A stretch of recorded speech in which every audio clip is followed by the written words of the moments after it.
Se a gente voltar um pouco atrás, sistemas de produção antigo, o que era? Soja, pecuária. Soja de ciclo longo, onde nós tínhamos o azevém com ressemeadura natural. Então, nós tínhamos praticamente todo ano, por mais que era um sistema simplificado, mas presença de plantas, né, durante praticamente todo o ano. Nós íamos encurtando o ciclo da soja, a pecuária foi saindo das lavouras, né, na sua grande maioria, e entrando, né, trigo, né, e um trigo de menor ciclo, que também estamos plantando ele metade de junho, final de junho, início de julho. E isso acabou gerando um aumento cada vez maior, né, do vazio outonal. Ou seja, nós temos esse período, né, entre você colher a soja e plantar um trigo, por exemplo, que está ficando muito longo, né? Então, entrando no sistema também a canola, que vai respeitar o mesmo sentido, né? Muitas vezes a aveia também, e vão ter também esse período maior. Então, veja bem, se nós ficarmos aí com um período entre 60 e 90 dias com exposição ao excesso de chuva, e para nós já são 2 anos que durante os meses de maio e junho nós temos altos volumes com chuvas de grande potencial erosivo e estragar as lavouras, acabamos de passar por isso recentemente. Então veja bem, nós temos uma importância cada vez maior, tanto pelo impacto que esse momento de maior chuva acontece, no potencial erosivo, mas também pelo aumento desse período, ou seja, se a gente for considerar 90 dias, mais ou menos aí de período de vazio outonal, nós temos uma grande porcentagem do ano, né, em período que nós estamos descobertos. Então, veja bem, se a gente fizer uma conta aí, né, 3 meses, a gente fica aí, a cada 4 anos dá um, certo?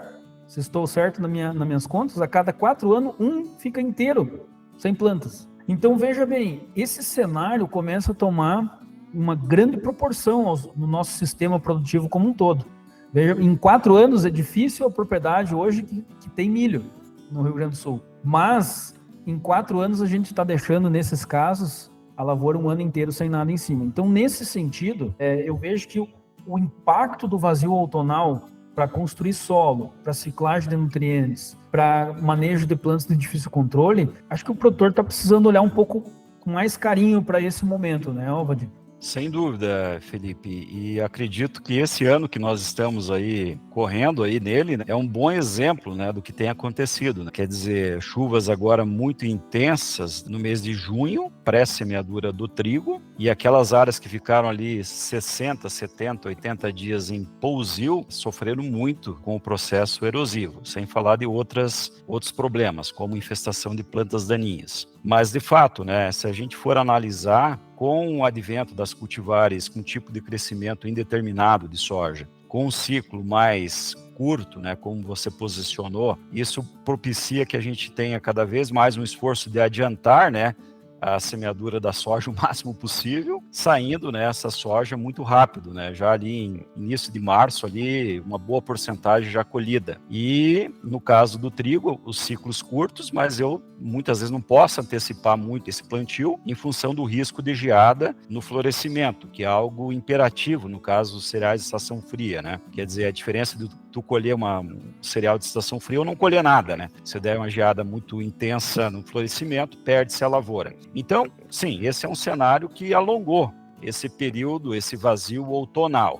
E aí tem essas consequências negativas, né? Quer dizer, eu não estou incorporando biomassa, não está ocorrendo erosão, existe uma disponibilização de nicho ecológico para infestação de plantas daninhas, e isso tudo tem eu vou fazer uma relação disso tudo também, viu, Felipe, com a questão de que nós, principalmente nos últimos 15, 20 anos, não temos tido meses de abril e maio com geadas. A frequência de eventos de geada, principalmente em abril, vamos colocar aí, é muito pequena. Então nós temos aí uma condição em que as plantas daninhas de verão, de primavera, verão, como é o caso do leiteiro, como é o caso do picão preto, do capim-milhã, do capim-papuã, muitas vezes tem se propagado muita semente dessas plantas daninhas nesse vazio outonal, associado com infestação de azevém, por exemplo, que aí vai dar um rolo danado para fazer a dessecação pré-semeadura do trigo ou de outro cereal de estação fria. Então, de fato, né, esse é um cenário aí que a gente tem visto aí nas áreas agrícolas muito